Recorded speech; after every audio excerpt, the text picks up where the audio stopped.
Vous voyez, ici, Saül a réellement fait ses recherches. Pourtant, Goliath, c'est leur ennemi. C'est également l'ennemi de Saül, le roi Saül. Mais il dit, c'est un homme de guerre dès sa jeunesse.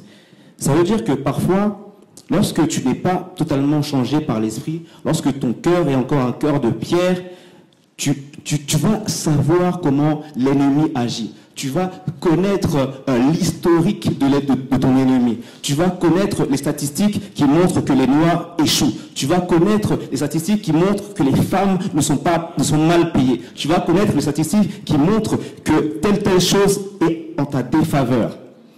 Tu vas connaître les plans de ton ennemi. Et tu vas t'atteler à le connaître et tu vas le dire comme si c'est une bonne chose, comme si c'est une chose dont ils font être fiers, comme si c'est une sagesse. Et pourtant, le fait de connaître ton ennemi ne te rend pas plus fort que lui. Le fait de connaître ton ennemi ne te rend pas plus fort que lui. Parfois, on peut avoir ce genre de messages qui peuvent, à un certain degré de maturité, être bons. Mais parfois, c'est juste des messages qui vont nous immobiliser, nous faire stagner, nous faire reculer.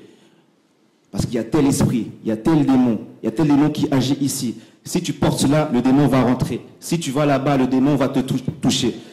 Et du coup, finalement, toi qui es chrétien, toi qui es censé avoir le Père de tous les esprits dans tes côtés, toi qui es censé avoir l'Éternel des armées, Jéhovah Tsabaoth, l'Éternel des armées, le lion redoutable avec toi, finalement, tellement que tu connais les démons, tellement que tu connais comment ils opèrent, tu finis par te recroqueviller sur toi-même, par te refermer. Et là, c'est quoi? C'est un cœur de pierre. Tu deviens une pierre, carrément un rocher. Tu es trop lourd pour bouger. Tu es trop lourd pour bouger. C'est pour ça qu'il faut prendre ces enseignements, pas à la légère, mais toi, regarde ce qui est bon pour toi. Si tu n'as pas cette connaissance que tu es plus fort que l'ennemi, eh bien, ces enseignements ne sont pas pour toi. On a le prophète Élisée qui va prier pour son serviteur Géasi et il va dire « Éternel, ouvre ses yeux afin qu'il voie ». Et là, Géasi va avoir les yeux ouverts et il va voir finalement que les anges qui sont avec eux sont beaucoup plus nombreux que ceux qui leur font face.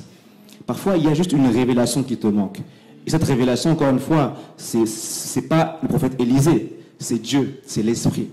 C'est l'Esprit. Et cela commence par quoi? Par s'ouvrir à l'Esprit.